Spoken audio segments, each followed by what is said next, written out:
இப்பொழுது நாங்கள் rose garden, orchid garden, இந்த பூத்தோட்டங்களுக்கு போகின்றோம்.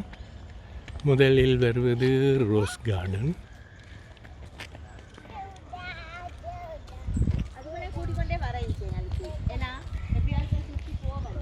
இப்போ நாங்கள் அதை எடுத்து தேடி போகணும்.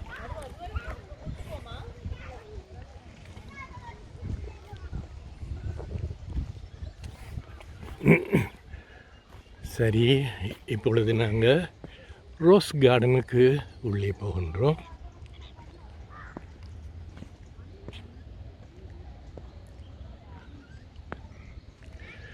முன்பெல்லாம் பல வகையான ரோஸ் வகைகள் இருந்ததுன்னு இப்போ மிகவும் சொற்பம்தான் இருக்குது.